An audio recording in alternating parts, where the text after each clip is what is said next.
Hey everybody, welcome to or back to my channel, My Kind of Stuff, and today we are going to be talking about my Terrifier tablet ebook haul.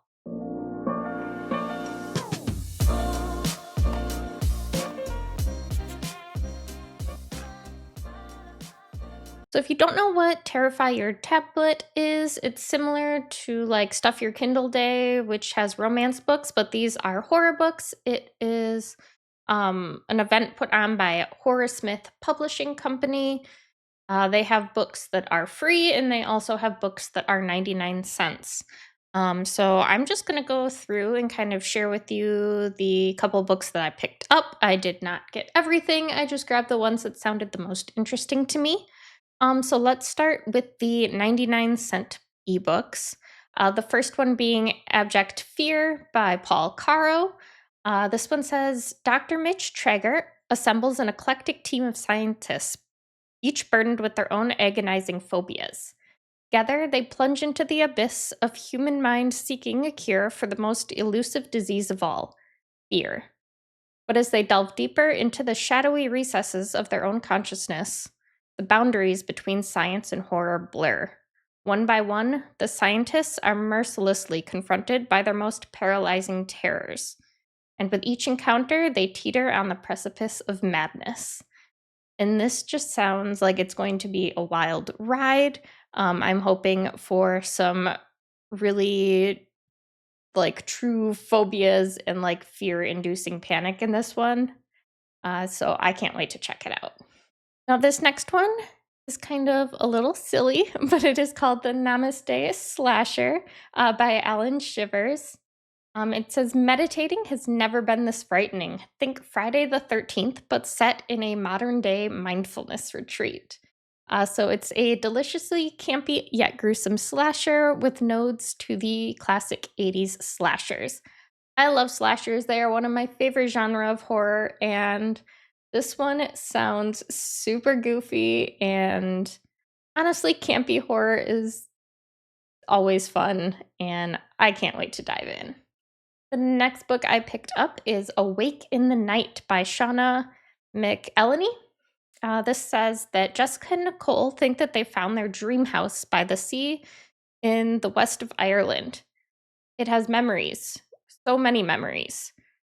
The new owners haven't yet learned them, but the girls who lived there decades before, when the church used to hide away its secrets, they've never forgotten, the ones who survived anyway.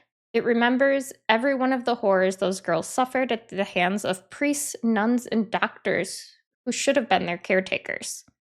And Jess and Nicole are about to start reliving them night after night. Sleep may never come easy again.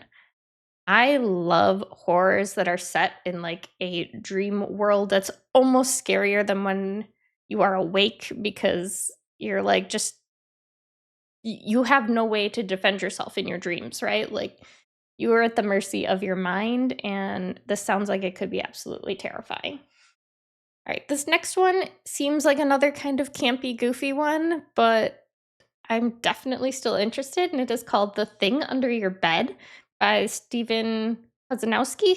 It says, there's something under your bed. It hates you. It wants to devour you and everyone you love.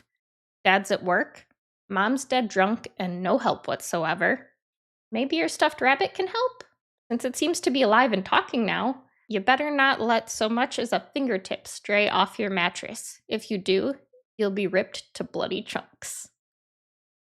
I'm sorry, what? Like, that just sounds ridiculous and wild. I'm assuming you are the kid in this book, but yeah, that just sounds like goofy chaos, and I cannot wait. The next one I picked up was The Sumerians by Teresa Jacobs. This one says, when Emerson fled the big city, she quickly discovers her quaint new home has a past of its own.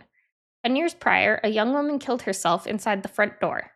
Since that fateful day, the locals avoid the house. Not one to believe in supernatural, Emerson, along with her new friend, take it upon themselves to conduct a seance for answers. They get much more than they bargained for when they awake an ancient evil, the same evil that haunted the past residents. Now they must scramble with what little time to stop it when Emerson's past comes back to haunt her, and the innocent people get hurt. She has nowhere to turn until a police officer inserts himself into her life. Together, they do what they can to put an end to the deadly shadows forever. Can evil this powerful ever truly die? This one I wasn't completely sure on, but it is a haunted house story, and I generally like those. So for 99 cents, I figured why not give it a try. The next one I picked up is Whole by Matthew Doggett. This one seems to be like a coming of age story. This says Seth Granger returns home from summer camp to find that there's something wrong with the people in his small town. Even his dog is behaving strangely. His mother is distant and distracted. Seth's abusive stepfather has been murdered and dismembered, and several of his limbs have gone missing. This brutal murder is only the last in a long line of strange occurrences in this tight-knit community. As Seth struggles to deal with the swirl of emotions raging inside him, the town seems to be destroying itself from the inside out. Seth's return from camp ignites an explosive chain of events that pits him and a small group of citizens against a gruesome evil. And as chaos engulfs the town, the small group finds that they may have the fate of the world in their hands. This one seems oddly vague, but also I'm super interested. I love a good coming of age horror story. I think that those two elements blend really well together because, growing up is hard regardless, but then you add all these like horror elements to it and you're generally in for quite the ride. The next one I picked up was The Redwood Asylum by L.A. Detwiller. It says, in a thick forest sits a forgotten stone building, the Redwood Asylum. Once inside, the criminally insane, the darkly disturbed, and the internally confused residents learn one thing very quickly. Jessica starts a new job at Redwood in hopes of forgetting an insidious past. She quickly realizes, however, that Redwood harbors malevolent secrets and beings in every chilly corner. On her second day adjusting to her job, the unstable man in 5B quickly latches onto Jessica in an unsettling way. When his rantings and warnings start to make sense, though, Jessica is taken on a ride of secrets, murder, and dangerous beings.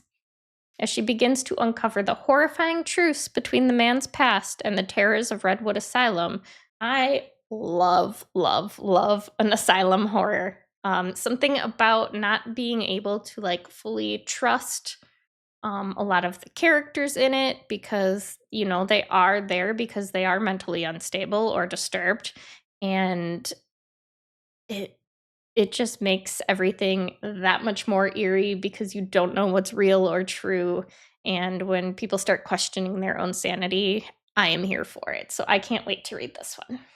The next one is another book that I was kind of unsure of, but it sounds slightly similar to other books that I've read in the past and enjoyed. So I thought I would give it a try. Again, 99 cents. So I was okay giving it a try. And that is The Residency. 8 artists, 1 art residency, 1 chance to leave alive. Art is pain, or so they say. As a struggling artist in New York City, Ira is desperate to get her shot at the big time. When an invitation to a week-long art residency on a private island in the Bahamas drops in her inbox, she leaps at the chance. But something is off about Turquoise Bay and its owner, the curator. When Ira and 7 other artists end up locked in an underground bunker, the only way out is to play the curator's game. Will they survive, or will they die for their art? This one's giving me like Saw vibes or like escape room type vibes, and I'm excited to check it out. All right, the last book I picked up in the 99-cent category was The Contract by D.E. McCluskey.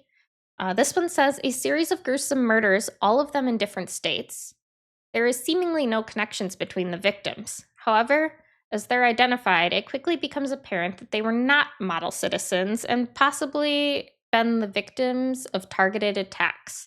The first clue is the calling card left at every scene, a single white feather. But this is no ordinary feather. Is there a serial killer on the loose? As the body count rises, FBI agents George and Adam are plunged into a cat and mouse chase across the US and beyond. They need to find the brutal killer, but they have very little to go on, other than he is a thin, white male with a blonde beard. But just like his calling card, there is nothing ordinary about this killer. You guys, I love a serial killer. I love a cat and mouse game, and this one just sounds like it is going to be a really fun adventure. I also picked up 4 more ebooks that were in their free book section. The first one being Along About Midnight by Dorian J. Sinnott. This one says, like every small town, Oak Ridge has its secrets, legends. When October falls, Peter Harlow and his friends seek to uncover them at the Chapel Hill Cemetery, surrounded by jack-o'-lanterns at midnight. But what starts off as a fun scare for the season turns into something far more than they bargained for. When children go missing and a mysterious cat follows him home, Peter starts losing sleep, spiraling from tormenting nightmares. As soon as he realizes there's more to the stories than what was passed down, truth within fiction. As Halloween draws nearer, so does the darkness, looking to claim its next victim. Sometimes secrets are better left buried, legends left to die. In time, Peter and his friends must learn that stories are forever, and the more they're shared, the more alive they become, constantly being retold, rewritten, never forgotten. This sounds very mysterious, but I love that it's like a Halloween setting with the jack-o'-lanterns and it's October in a cemetery. So I'm really interested to dive more into this one and see what it is truly about. The next one I picked up is Who is Mara Wilds by Amanda East. Mara Wilds has lived in a life of unknowns. Left on the firehouse doorstep as an infant, she has never fit anywhere and never had answers to how her life started. She has all but given up hope when a mysterious package arrives and sends her on a path to her birthplace, nearly 600 miles from her Chicago home, the Missouri Ozarks. Immediately, her new surroundings open up a whole new world for Mara. Befriending locals, meeting a man that makes her heart race, and sleeping under starry skies were things she never expected to be doing. But as they light up her life like never before, unfortunately, with light also comes darkness.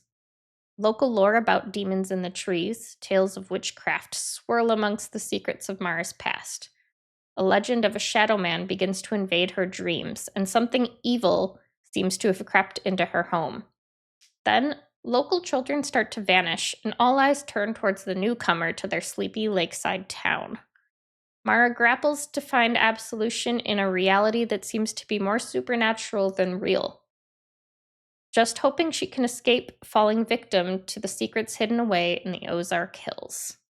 I love the demon and witchcraft idea here. I'm interested to see like how her past and her family fit into that.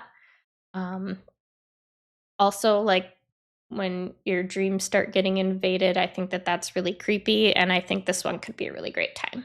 The next one I picked up is Don't Lie by Sarah Jules.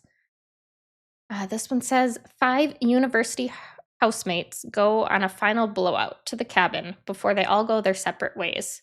The trip is a cover for a vindictive prank. When the prank goes wrong and one of the housemates dies, the final 4 find themselves trapped in the middle of nowhere, tormented by an 80s-style horror villain, complete with a machete and mask. All he wants is the truth, but some secrets are worth dying for, and others are worth killing for. This just sounds like another crazy, goofy, campy horror. I love a slasher, and it sounds like I'm gonna get this here. Also, 80s-style horror villain? Sign me up. Like, literally say no more, I'm in. The last book that I picked up for Terrify Your Tablet Day was Skeletons in the Closet by Travis Van Hoos. This one says, Twyla thought the worst was over when she returned home from college, shattered by her brother's unexpected suicide. But her nightmare was just beginning. When her father is discovered brutally murdered in what appears to be a ritualistic killing, Twyla finds herself entangled in a web of darkness she never imagined.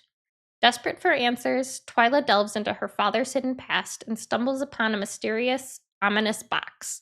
Inside lies a cache of horrifying truths that threaten to unravel everything she thought she knew about her family. Determined to uncover the secrets within, Twyla enlists the help of 4 close friends. Together, they are thrust into a nightmarish reality where the sins of the past claw their way into the present. As the shadows of history come to life, Twyla and her friends must confront unspeakable horrors, each more terrifying than the last. Will they survive the monstrous revelations, or will the darkness consume them all? This is another one, like, I'm just like, what? There's a ritualistic killing. They're finding this cache of, like, mysterious things in this box, and, like, it just sounds like another crazy, twisty-turny book, and I'm really excited to check it out. All right, well, now that my Kindle is officially filled with some new horror books, I'm super excited to dive into those. It is spooky season, so it is the perfect time for this event. Let me know down below if there's anything you guys are picking up for Terrify your Tablet Day. I will make sure I leave the link to Horrorsmith Publishing site down below so you can check it out for yourself. If you've made it this far in the video, leave me a pumpkin emoji down in the comments to let me know you're here, and I will catch you guys in the next one. Bye!